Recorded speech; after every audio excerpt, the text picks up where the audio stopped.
अस्सलाम वालेकुम dear students. तो अगर हम आगे गौर करें तो एक्सरसाइज 4B के अंदर क्वेश्चन नंबर 5 आ रहा है कि अ जनरल हैविंग फॉर्म्ड, ठीक है जी, his 15,400 soldiers into a solid square. आगे बात समझ, यानी उसके पास टोटल जो वो हैं सोल्जर की तादाद है वो 15,400 है। अब देखिए किस तरह होगा, ऐसे करके ना उसने, यानी कि ये उसके सोल्जर्स हैं, ये जिस तरह मैं पॉइंट बना रहा हूँ ना, ऐसे करके उसने क्या करना है, उनको अरेंज करना है ताकि एक बड़ा सा क्या बन जाए, स्क्वायर बन जाए, बिल्कुल स्क्वायर शेप बन जाए। उसके जितने भी फ़ौजी खड़े हों उनकी मदद से, उसके जितने भी सिपाही खड़े हों, सोल्जर्स खड़े हों। अच्छा, वो ये भी साथ बता रहा है, कह रहे जी found that there were 24 men left over of how many soldiers did the front row consists. 24 ऐसे सोल्जर्स हैं जो ज़्यादा हो गए हैं। तो सबसे पहले तो आप ये करेंगे, उसने हिंट भी दी है कि एक्चुअल में से 24 माइनस करेंगे। मैंने सबसे पहले काम क्या किया, मैंने लिखा जी नंबर ऑफ़ रोज़ कितनी है, एक्स, ये लेट कर लिया, और number of soldiers in each row भी लेट कर लिया, वो भी एक्स है। So according to given condition, जब number of rows number of soldiers in each row से मल्टीप्लाई करेंगी, the answer will be equals to the total minus 24, क्योंकि 24 वैसे ही एक्स्ट्रा है, उस टोटल स्क्वायर से ज़्यादा है। सो ये फिगर आ जाएगी।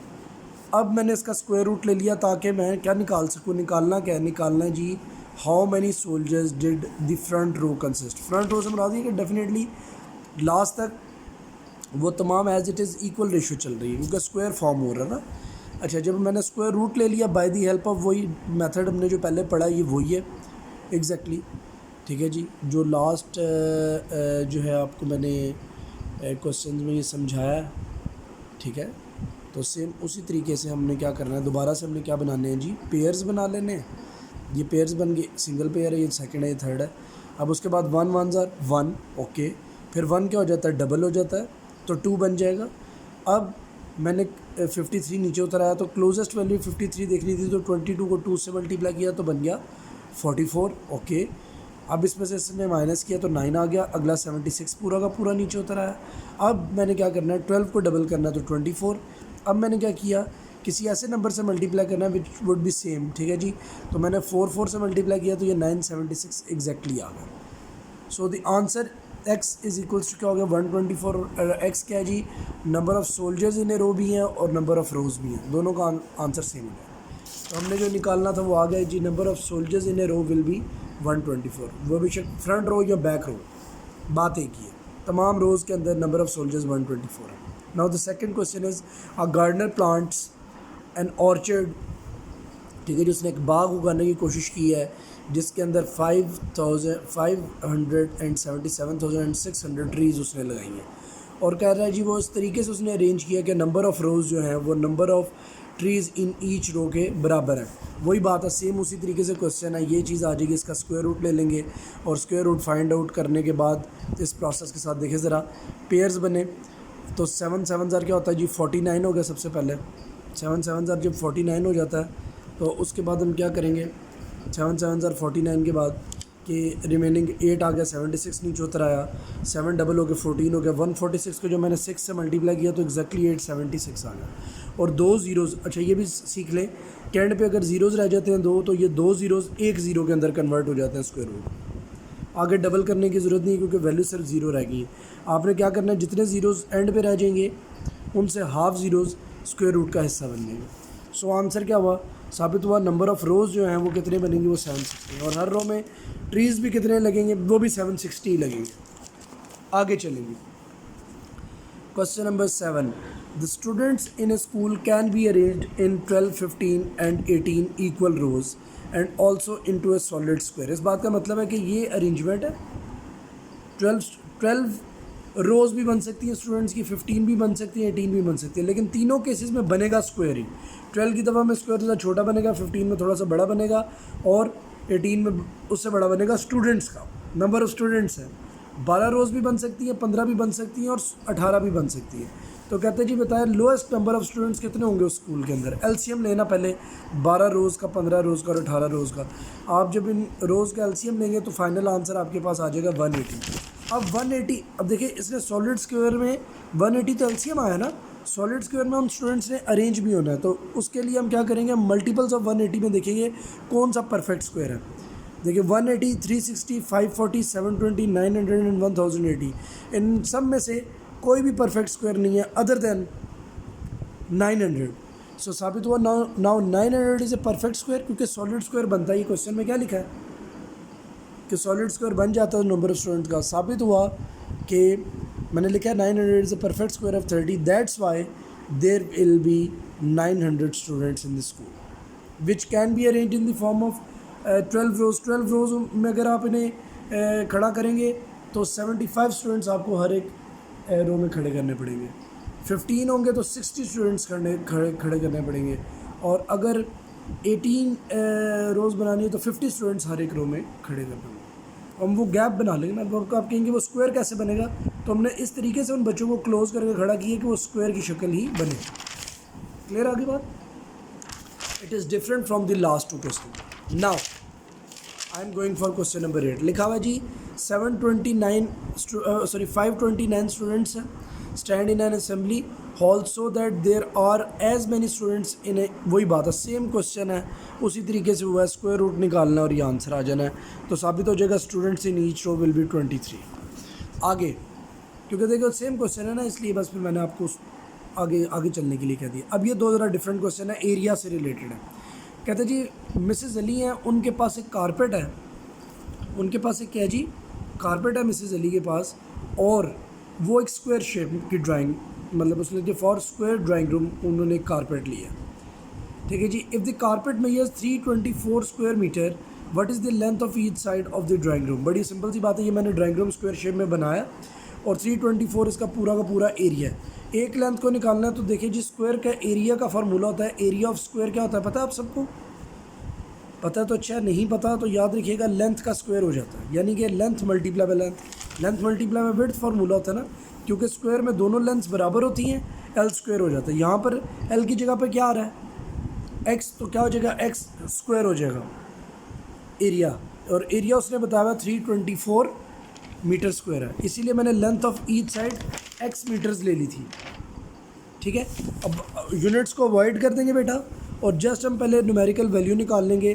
तो मुझे वैसे ही पता है कि अगर मुझे 20 तक याद हो ना स्क्वायर्स, तो ये 18 का स्क्वायर, इसका स्क्वायर रूट 18 बनेगा।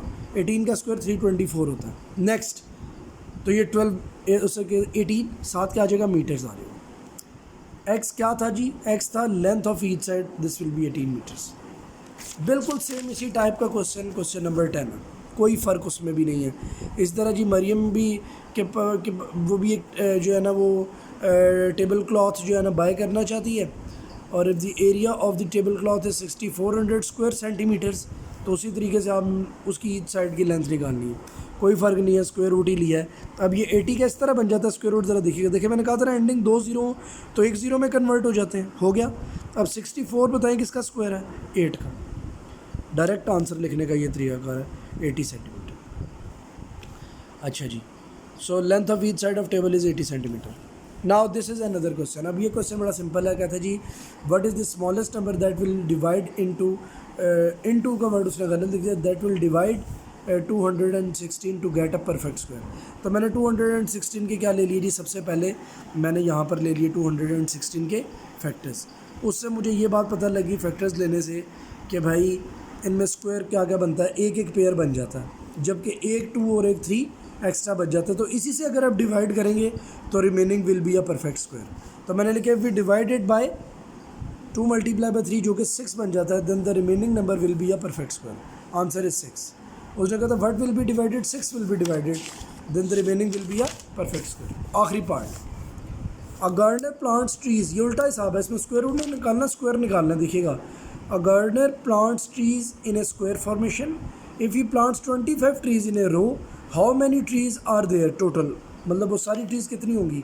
तो बात है for square formation number of rows अगर एक्स है तो number of trees in each row भी हम एक्स ही ले रहे हैं, और उनकी वैल्यू 25 उसने बता दी है। If he plants 25 trees in a row, अब 25 मल्टीप्लाई बाय 25 दोनों एक्स की वैल्यू 25 होगी। सो आंसर क्या हो जाएगा, टोटल ट्रीज क्या हो जाएंगी 25 multiply by 25, number of rows multiply by number of trees in each रो।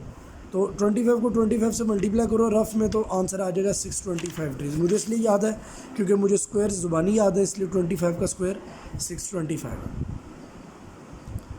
ठीक है जी। This is how all of your exercise has been completed. अब इसमें आगे एक मज़े की बात ये बतानी है कि कुछ MCQs हैं, वो भी देख लें। लिखा हुआ जी what is the square root of 144। तो याद रखिएगा 12 का स्क्वायर 144 होता है। फिर which of this is not a perfect square. 25 5 का स्क्वायर है, 100 जो है वो 10 का स्क्वायर है, और 25 100 के हिसाब से भी 25 5 का स्क्वायर होता है, और 2 0 1 में कन्वर्ट हो गए 50 का स्क्वायर हो गई है। 14 एक वाहिद नंबर है जो परफेक्ट स्क्वायर नहीं है, क्योंकि 3 का स्क्वायर 9 होता है और 4 का स्क्वायर 16 होता है। जंप कर गया, साबित हुआ 14 is not a perfect square. फिर लिखे जी if a square board contains 49 squares, छोटे छोटे स्क्वायर बोर्ड है बहुत बड़ा सा और उसके अंदर छोटे 49 स्क्वायर्स पड़े हुए हैं, तो बताएं how many squares are contained in it. तो बड़ी सिंपल सी बात है, टोटल 49 स्क्वायर्स है। एक स्क्वायर बोर्ड है जो कंटेन करता है 49 स्क्वायर, तो how many squares are contained in a row. एक रो में कितने होंगे आप 7 होंगे। देखिए 7 इस तरह होंगे और इस तरह भी ये 7 रोज़ होंगी, तो टोटल मिला के क्या बन जाएगा 49। सो 7 आंसर आएगा। Next is what is the square root of 1024। आप भी निकाल लें 32 आएगा। What is the square root of 2.25। अब ये चीज़ जो है ना मैं आपको 2.25 भी करवा देता हूँ कि उसका स्क्वायर रूट क्या आएगा। वो मैंने 1.5 लिखा है, क्यों आएगा उसकी वजह देखें। लेट्स सी, लिखा हुआ है जी 2.25 का स्क्वायर रूट निकालना, तो घबराने की ज़रूरत बिल्कुल भी नहीं है। क्या मैं इसे 225/100 लिख सकता हूँ। अब मैंने आपको ख़ुद ही बता दिया 100 का स्क्वायर रूट क्या होता है जी 10 होता है। वैसे भी देखें ना 1 का स्क्वायर रूट क्या होता है 1, 2 ज़ीरोज़ 1 में कन्वर्ट हो जाएगी। ये मैंने अभी आपको ट्रिक बताई है। आगे चलें जी 225 का देखते हैं हमने क्या निज़ाम करना है। तो 225 पहले तो ये 3 से डिवाइड हो जाएगा, आ जाएगा 75, फिर आ जाएगा 3 से डिवाइड होकर 25, फिर 5 से डिवाइड होगा, फिर 5 से डिवाइड होगा, ख़त्म हो जाएगा। मज़े की बात, अगर मैं 225 को जज करूँ तो वो हो जाएगा 3 का स्क्वायर मल्टीप्लाई बाय 5 का स्क्वायर। कैसे?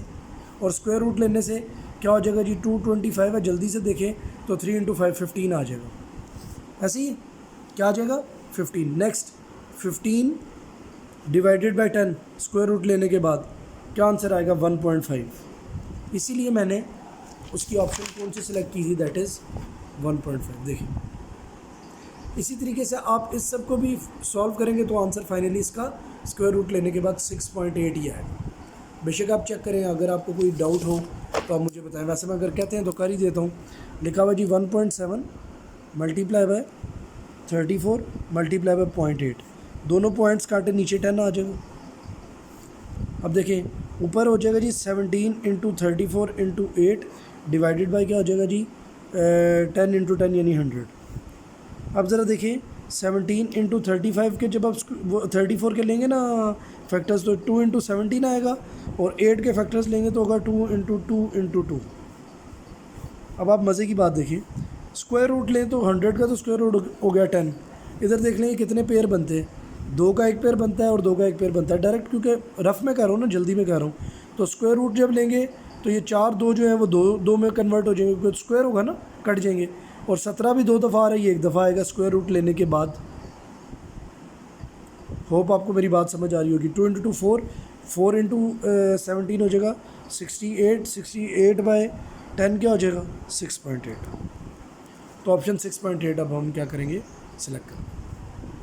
सो मैंने यहाँ पर ऑप्शन 6.8 सेलेक्ट कर लिया। This is how your all of the chapter has been completed. इसमें याद रखिएगा जो डिवीजन मेथड से लेना है ना स्क्वायर रूट, बहुत इंपॉर्टेंट है बेटा, तो उसको अच्छे तरीके से प्रैक्टिस करें, समझें, ताकि कोई कोर्स तो आगे जाता जा रहा है। अब नेक्स्ट चैप्टर आपका एक्सपोनेंट्स है और नेक्स्ट क्लास इसी की स्टार्ट हो जाएगी। तो ये ना हो कि आगे तो जाते जाएँ, पीछे से भूलते जाएँ, चीज़ों को प्रिपेयर आपने करना है। Thank you so much students, अल्लाह हाफ़िज़।